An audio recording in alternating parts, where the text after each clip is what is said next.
Enterprise Stories is the weekly radio program that shares the experiences of successful Nigerian entrepreneurs and provides expert analysis of their success factors. Enterprise Stories, business stories of success. Welcome, listeners, to another exciting episode of Enterprise Stories. In our Story of the Day segment, we are going to feature a young entrepreneur who left banking to move the family furniture business to the next level. But before that, Dr. Joe will expose us to job descriptions, do's and don'ts in our teaching segment. Stay tuned. Let's talk about moving forward. You need a brand new car or a home loan so you can live in your own house, or perhaps a credit card to shop around the world. You've also been thinking about getting finance for your trade. Well, at Stanbic IBTC Bank, we've got all the products and services you need so you can move from where you are to where you want to be. Stanbic IBTC Bank, a member of Standard Bank Group, moving forward. Welcome, listeners. Today's teaching is on job description and prescription. Job description, as the name goes, is about ensuring that all positions in all organizations are clearly described in such a way that what is to be done, what to use to do what is to be done, how it is to be done, where it is to be done, are clearly specified. I will illustrate this with an example. If, for instance, you are in a construction industry where you are involved in constructing buildings of high-rise nature, and probably you need somebody, a carpenter that roofs high-rise structures. It is important to state in the position of a carpenter that this carpenter needs to climb high heights, which requires that occasionally he'll be looking from the height or at place of work down. Why would you do that? Why would you describe that clearly? That is to avoid somebody who is who is afraid of height, not to apply for that job. Because if you don't, you would engage a very fine carpenter. But when it is time to do a job at such a height, you find that you got the wrong person. So that is why job description is important. I will use another example. If your function requires a situation where you're going to work in a hot environment, it is very clear that you must describe that job, the environment where you're going to work in, to say, look, this job requires occasional working in a hot environment of temperature, so and so. So that when you are engaging somebody, in spite of the apparel that you have to wear, the person must know that he will face such work environment conditions. Now, this will lead you to prescribe the job. So when you are now asking whether it's through headhunt or by advertisement in some way or the other, you are going to clearly state that this position requires this staff we are looking for who is capable of working at a height of, say, 50 meters above ground, or work in an environment of, say, 150 degrees centigrade environment and all that. That restricts or that reduces the number of people who will put in for that job, because not everybody that is ordinarily qualified will meet the additional conditions of the prescription of that position. Now, why I'm saying this is very important. Most of organizations, particularly SMEs, ignore clearly defining the job prescription and description, and engage staff either through relations and order. And then not quite long after engagement, they are faced with a situation where the staff is unable to deliver. And then they get another person to do the job. It is important that we take very seriously describing all the responsibilities that will be required to carry out the functions of a position in any organization. And we will prescribe, that is to say, state exactly what qualities of that staff should possess. Otherwise, you get a wrong manning situation, and your operations is going to produce lower, and you'll be constantly engaged in staff issues, and sometimes labor issues will be involved. Thank you very much. Let's talk about moving forward. You need a brand new car or a home loan so you can live in your own house, or perhaps a credit card to shop around the world. You've also been thinking about getting finance for your trade. Well, at Stanbic IBTC Bank, we've got all the products and services you need so you can move from where you are to where you want to be. Stanbic IBTC Bank, a member of Standard Bank Group, moving forward. Welcome back. We're now in the story of the day segment, and with us today is Mrs. Nkiru Akpan, CEO, NOU Design Alternative Limited. Welcome, Nkiru, to Enterprise Stories. Thank you. So tell us a bit about NOU Design Limited. NOU Design Alternative Limited is a furniture making company. We deal in most home furniture, office furniture, renovations, refurbishments, and basic made-to-order furniture, custom built. Very good. Why furniture? Why this kind of business? What made you to venture into this business? Okay, I'm from a family of furniture makers. My parents were running a furniture making workshop business, and then my cousin Ifenwa Godalo, she and her partner Moni Fagbemi have a business together, Design Options, which is one of the best interior design furniture making companies in Nigeria. I worked with her for my youth service, and after about a year plus, I left, started on my own, and my parents decided that I should get a 9-to-5 job to get some structure. So I started working at FBN Merchant Bankers at McCarthy. That's First Bank Merchant Bankers.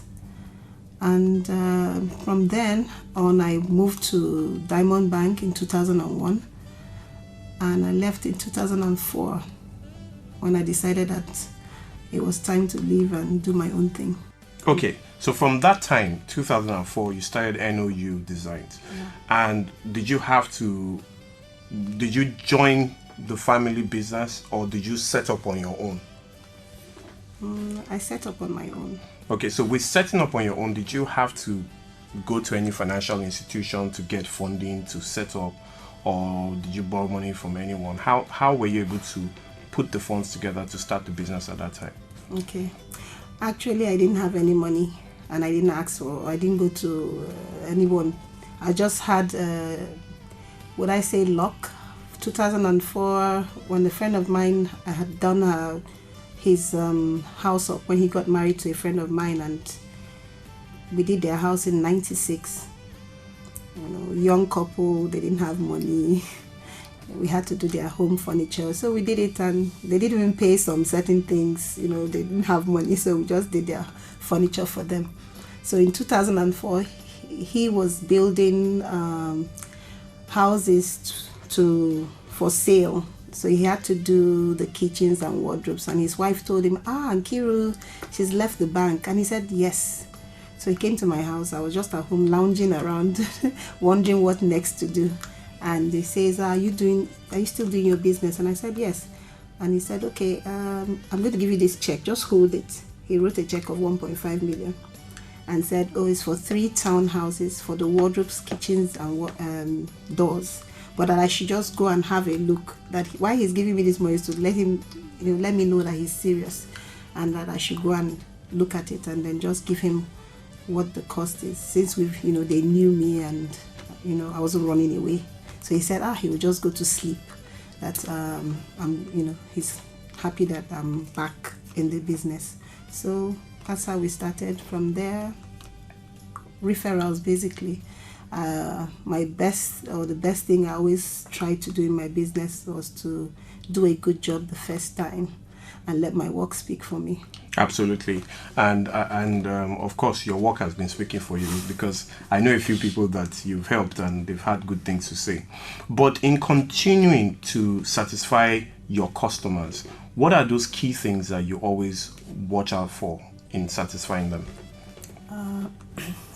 First thing, I always want to know what they want and to know whether they know what they want. If they don't know what they want, I will have a problem.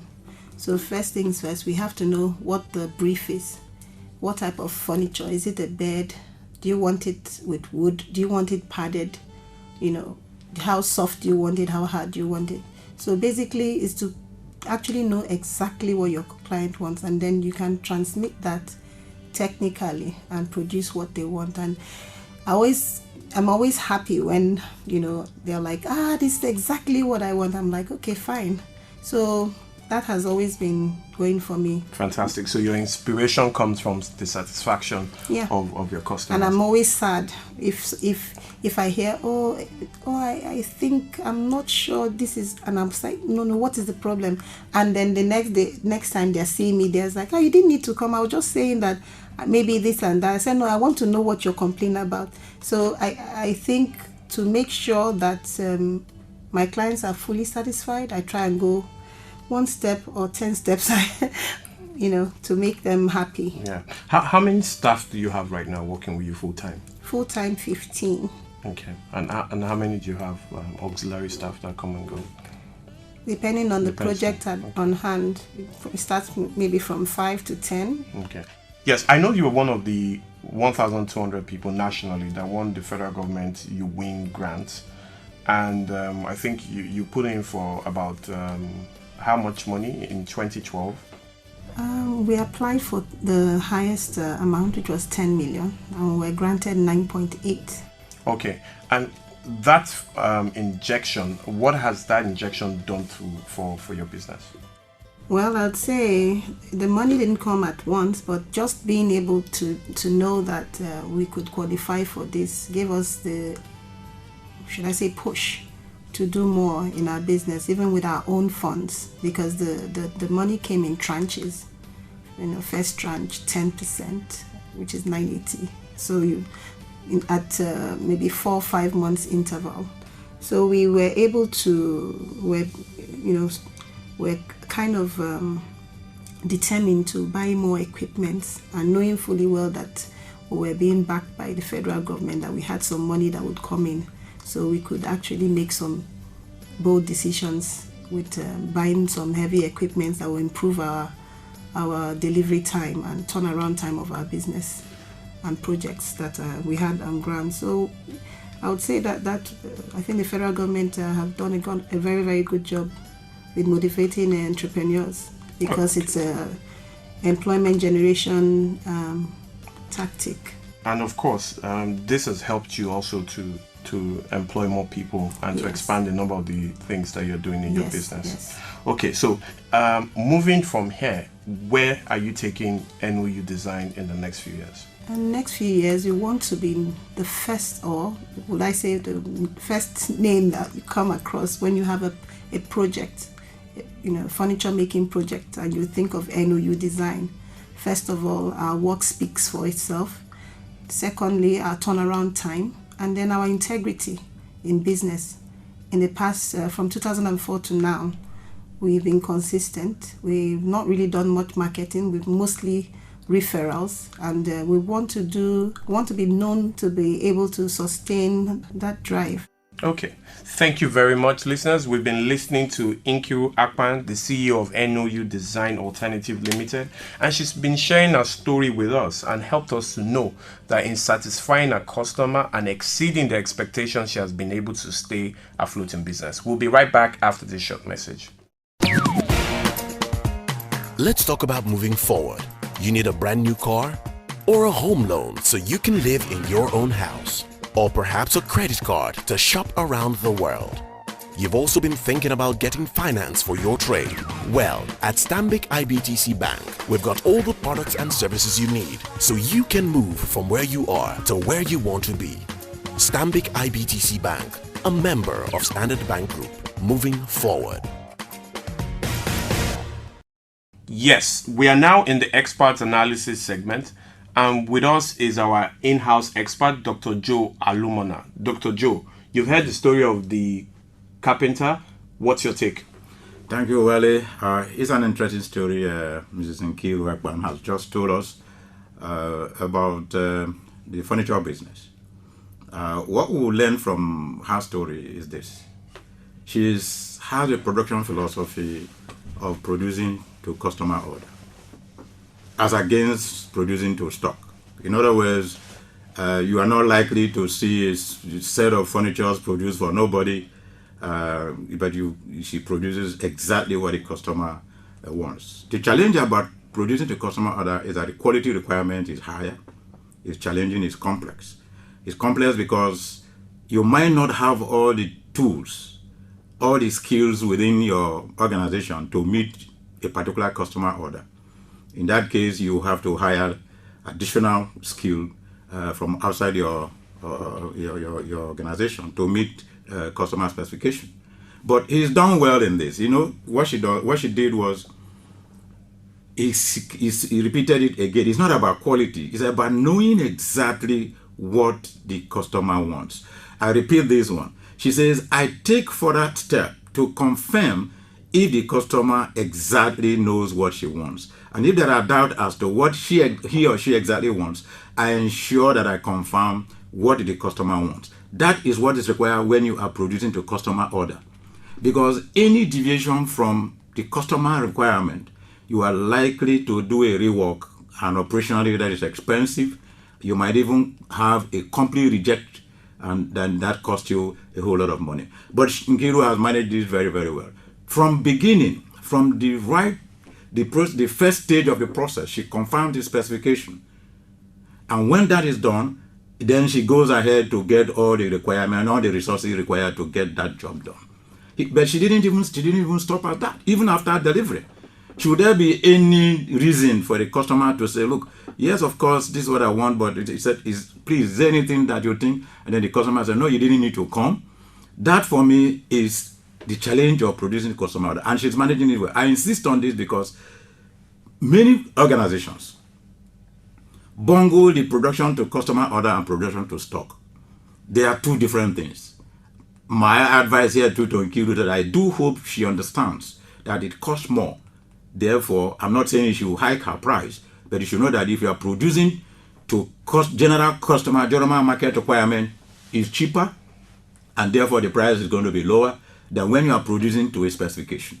The reason is that unless that is a good that can transfer to another value by another user, if the customer doesn't pick it, it's like your hands are stuck with that. Therefore, the price is correct, and the specifications are, tight specifications. You don't mess around with it.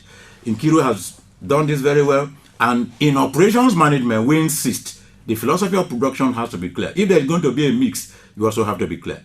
Because when you're having a mix of producing to stock and producing to customer order, then you have to know that your challenges of high stock will come, because when you produce to no particular person, it means you're going to keep it and your money is tied down. But she is eliminating that, only to face a challenge of tight specification and tight quality control. I would say that listeners will learn from Nkiru Akpan on this area. She's done well with that, and as the business is growing, the challenges are going to be much more than that, because more customers will come with various specifications, and that is the challenge of producing customer order. And we must learn from Nkiru that it's not just a mere accident. She realized that was to be done, and when you say my customer is happy, they are happy because we have given them what they wanted. It is not because the thing appears good. There's nothing like apparent goodness of a product. It is good, it is good. If it is not good, it is not good. And customer is not interested in pleading thereafter. You probably won't get that customer coming back. And so Nkiru has managed this very well, and I think it should go for every other business, but particularly the SMEs. They should not ignore the challenges of producing to customer order. Thank you very much. Thank you, Dr. Joe, for your comprehensive analysis. Listeners, stay tuned same time next week for another exciting episode of Enterprise Stories. Goodbye. Join the Enterprise Development Center of the Pan-African University as we celebrate 10 years of supporting small and growing businesses in Nigeria. Log on to www.edc.edu.ng for more information. For questions and comments, please email edc@pau.edu.ng or log on to Enterprise Stories on nigeria.sme2k.org for useful resources and articles to help grow your business.